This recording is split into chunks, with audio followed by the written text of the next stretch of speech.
Mistika, nakinit kasi dun sa labs. Makita pa rin, dyan muna ako magkita po. Wala akong, bumakay. Dala, lang manood sana. Siyempre, kasi, ganun. Kasi, alam mo, di ba kasi nakakatuwa. Baga, mga sila lang, girl. Muna kayo, na? Sa ilong. So, diba, yung iba kasi na rin, siyempre, mga kasama nila, mga sikat na talaga, diba? Siyempre, yung mga naging sila, naging mga panibagong vlogger. Pero, walang kahirap-hirap na magkaroon agad-agad ng naka-member, diba? Mga follower. Kasi sila, ganun tayo. Sa mga nakikita ko kasi sa yung may mga grupo kasi na, uy, follow, yung parang ganun, parang halos parang nagagalit pa sila kasi hindi sila parang ganun. Ito nga, kalokan, labas nga muna ako dito, kinahirap ako nakadapa na big, so nakita ko sila mga post na parang mga nagmamakaawa na kasi kayo gusto nila maka 100% na follower ba kailangan kasi sila kasi ay mga naman kasi mga tana hindi naman nagpo-push na piliin na hoy follower mo na ako kaibigan bayaran kita diba may mga kasi nakikita kasi hindi mga tayo o kasi tayo ng mga iba na kahit na hindi mga sikat mabilis silang mga naging follower o sa Facebook.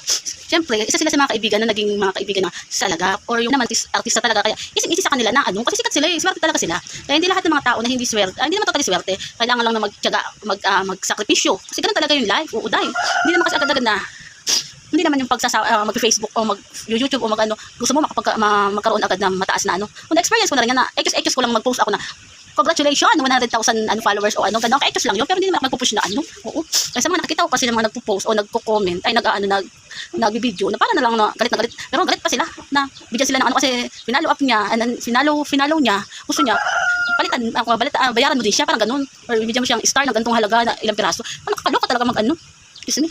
Kaya wala namang masama sa ginagawa, kaya lang, hindi mo naman kailangan magpili ka, o magpilitin ang tao, lalo na kung walang pang ng mga star kasi may pa rin may pera na kailangan mo ng GCash para mga pambili ng mga pambili ng mga star. Kaya ako man may mga din ako, oo, pero wala akong GCash. May GCash man ako, inuuna ko pa yung pagkain. Hindi na pambili sa sa star. Siyempre, kaya lang din naman ako ng Facebook dahil siyempre dahil akong trabaho. Kaya nag-stop lang naman ako magtrabaho, nagkasakit ako kaya parang na-enjoy lang ako magano ng followers. Kaya nakita ko yung iba, parang di wala kung nakakatamad ba sila o ano ba ito sa pilitan ba era? Naluloka man ako pagtingin ko ng mga followers. Okay naman yung mga followers nila. Okay, ako man nakapagawa, hindi man ako minute ng kasi halos i-PM mo na. Mga ganun. Sabihin mo, ay sige, i-follow mo din to kay Flow ka. Hindi po nga. Ay, hindi man pinilit na Flow ka din. Depende naman yun sa mag-e-enjoy ka, di ba? Parang ganun. Paano ka mag-e-enjoy bilang mag-enjoy ka na lang sa Facebook. Hindi naman nila kasalanan kung hindi naman kasalanan sa atin kung naging magaling sila o naging sikat sila kasi yun talaga yung buhay.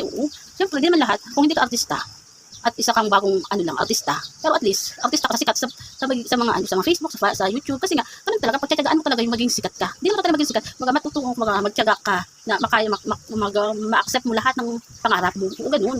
Kaya ako man kung biglan man ako ng kahit magkamaliit na halaga lang, ay masaya na sa akin.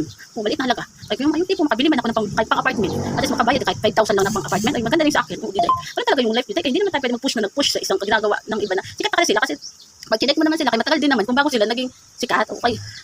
Siguro 1,000 ay 1,000, 1 year o 2 years o 3 years, yun ang mga life talaga ang buhay. Okay, matututo ka. Hanggat tiyaga lang tiyaga. Kahit hindi pansin ay kusang lalabas ang mga post mo diyan sa post o sa YouTube o sa Facebook. Lalabas ang mga chika mo pag mga post mo diyan kahit hindi nila gusto. Dadaan ka, wala silang mangyayari magagawa. Ganun. Halo ka ba sa mga basta wag lang tayo mamili kung wala talagang pamili o pag mga star. Tinday. Kung follow ka man sa hindi mo na kailangan magpipa sa push lang. Paano ka dito pag yung follower? Kasi siguro for ka man. Ayan. Tsaka lang man live. Hindi pag-chikalaan man ang gawin mo kahit mag-CR ka dyan, mag-video ka lang yun diday. Okay, nakakatawa kaya. Kung kahit RCR ka, dito video dito, CR ka, baka matuwa ka sila, maggugas ang puwit. Ay, ganun talaga ang life, no? Diba? Sa sa reels talaga, mas, kailangan ipakita mo lahat ng ipakita na nakakatawa sa'yo, diba? Pero kung, tawag doon, yung hindi ka ganun ka-happy, ipakita mo na lang lagi, hindi naman totally ipakita, basta mag-post ka kung ano mga dapat mo sa buhay mo. Ano yung maalala mo kung ano gusto mo i-post o gusto mo i-video, ganun lang talaga life. Oo, kaya mo na siya kayo, magkasawa din sila na mag-follow mo yun. Diba, ganun talaga life, ako man, kailang buwan na ako. Ay, wala na lang sila kung mag-ano sila. Ay, wala naman magagawa kung gusto nila, gusto nila. Ay, wala mang pabili sa inyong star. Kaya, ganun din tayo, ganun ang life. Life is life. Kaya, swerte tayo sa kanila. Sila ay swerte. Ganun talaga ang life. Kasi ay blessing sila kay Papa Jesus. Sila ay blessing. Kasi magaling sila. Hindi naman talaga magaling pinagtiyagaan din nila lahat yun. Hindi kagaya ng artista. May artista ay artista. Yun. Artista ka na lang muna bago ka maging follower, maging poster, mag-artista ka na lang muna kaya bago ka maging tawag doon, ang ganyan, vlogger. Oo. Kasi hindi kagaya pag hindi ka naman artista, mag-vlogger ka muna. Magtitira ka talaga zero. Oo, ganun talaga diday. Kaya kung gusto mo mabilis makabuo ng follower, mag-artista ka muna bago ka maging vlogger ka. Ganun. Yun lang naisip ko lang. Kaya kanina wala akong sa dami na nakikita kong post o video sa mga nakikita ko. Parang halos pareho na diday. Nakaloka naman ako diday. Blessing na lang tayo kung hanggang magtiyaga tayo. Tiyaga lang magtiyaga mag-CR mo dyan, mag-video ka na lang. Ganun, parang kakatuwa. Ganun. Yun lang. Good day.